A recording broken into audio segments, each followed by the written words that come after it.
So congratulations, you have survived long enough to see Red Dead Redemption 1 come to PC with a native port. Pretty impressive if I do say so myself. But let's get down to business here. So I'm running this game on the absolute highest graphics settings you can, right? This is a 14-year-old game, by the way. DLSS is off. All I have is DLAA for the super resolution, which makes it, look even better. Now, as far as I can tell, there is no performance, almost no performance different, or if it is there, it's negligible between DLAA and DLSS quality. So I do highly recommend DLAA for this title because it does help eliminate some of the extra shimmering. But everything else is at max, ultra, 1440p. Yeah, the frame rate is decent, but it's not the best. There seem to be some weird bottlenecks here and there. I don't know if it's my system or what it is, but like here, this area is the lowest I could get my frame rate to go, which was like 80, 82, in this vicinity, sort of, right? I don't know if it's CPU limited or what. It doesn't seem to be using much of the CPU to begin with.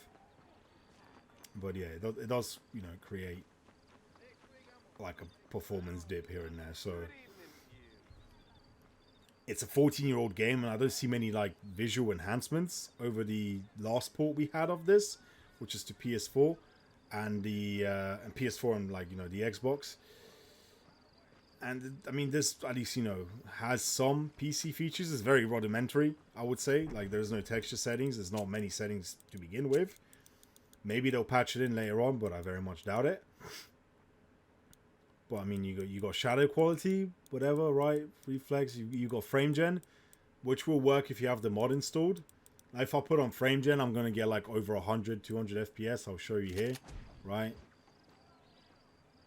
Like that little CPU or whatever bottleneck that's there, it's still present. But obviously at 200 FPS, it's nearly imperceivable, right? And I will mention I've had one crash when I was running around here.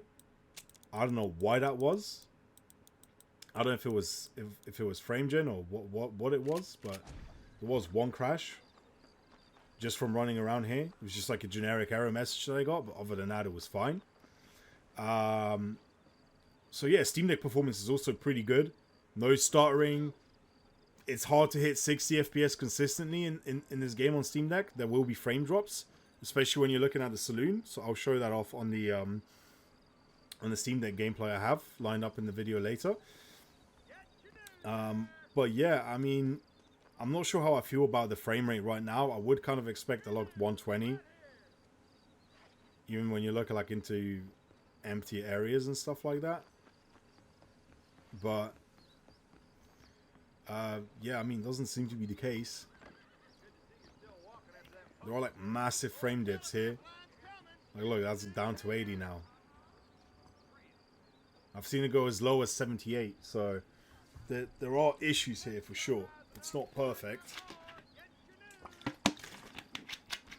I think given a couple of patches, if Rockstar even bothers, this will be, perfectly playable on most systems. Now, obviously lower spec users, so if you're running a lower spec machine, you may not be getting the same frame rates I am. You're probably going to be getting less.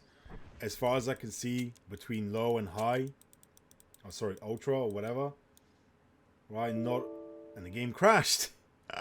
Access violation.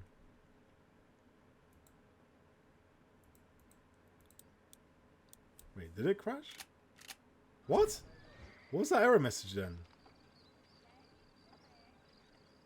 Okay. Whatever. The game's running, so it didn't crash. I don't know what that error message was for, though. But okay. Yeah, I mean, between ultra and low, the visual differences are not that crazy, right? Shadows still look decent. A bit of fuzziness in that guy's shadow. But now I'm getting like 112 FPS, which is good. So compared to like what, 80? So that's a big uplift in performance, right? We're looking at like what, 30, 40 frames gained. You can whack up anisotropic to 16. As for this, I would leave it at DLSS, DLA. Right, look at that, 112, and there's barely any discernible difference in visuals. Like, if I stand here and I whack up the level of detail,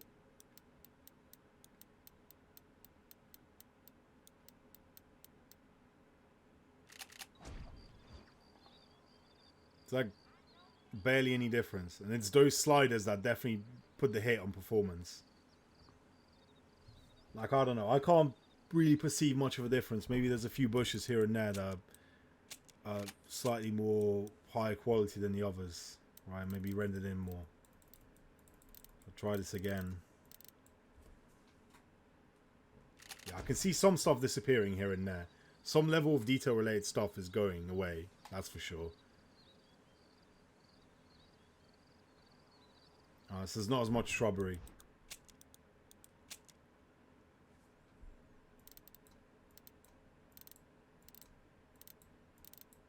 Alright, wag that up again. And I can see in the corner of the screen some stuff in the background there changes.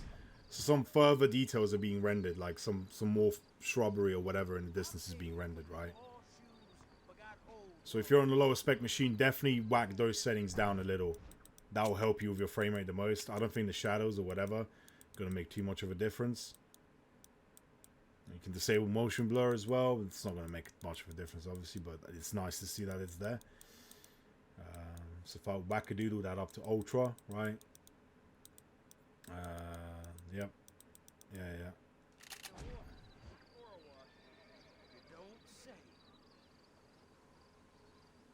Yeah, I mean, look, it looks good for a 360 game or whatever, PS3 game. I mean, I don't know, the visuals might be slightly better because I don't know if it's because I'm at a higher resolution or because they remastered some assets, but the file size for this game is 10 gig. It is a 10 gig game. It is tiny, right? Nowadays, it's a tiny file size for a game this big. Well, I say big. A game this known, for whatever. So, yeah, I mean, file size is tiny, so it does indicate they haven't really added any high quality textures or anything like that. Maybe we can see some mods doing that. That'd be great. But I would also like to point out this is a 14-year-old game, and I'm getting 87, 90 frames per second, right, in this area of the game. So what I'm going to do now is I'm going to switch to Red Dead Redemption 2 and go to this exact same spot and see how many frames per second I'm getting in that part of the game compared to this one. But yeah, 80. I don't know how I feel about it. 80 frames for a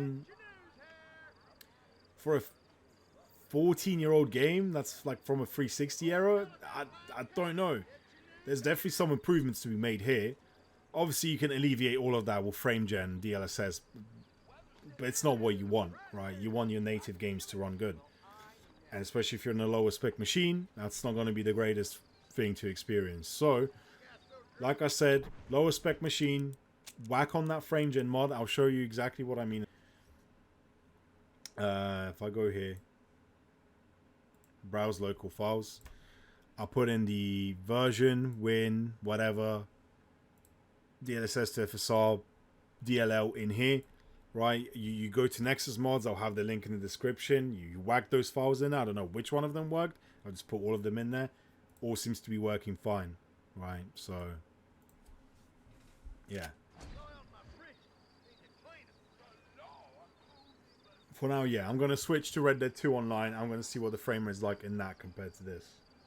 Okay, so I spent 10 of my Red Dead Dollarinos from online to fast travel to this place and compare the frame rates and visuals. So, as you can see, Red Dead 2 is actually pulling ahead here. Well, roughly pulling ahead. On Vulkan, and I'm running DLSS quality here, so I'm actually running an upscaler.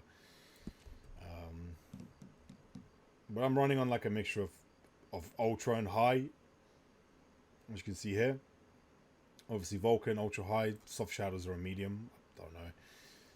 Or as high as they can go in most cases, like water physics, blah blah blah.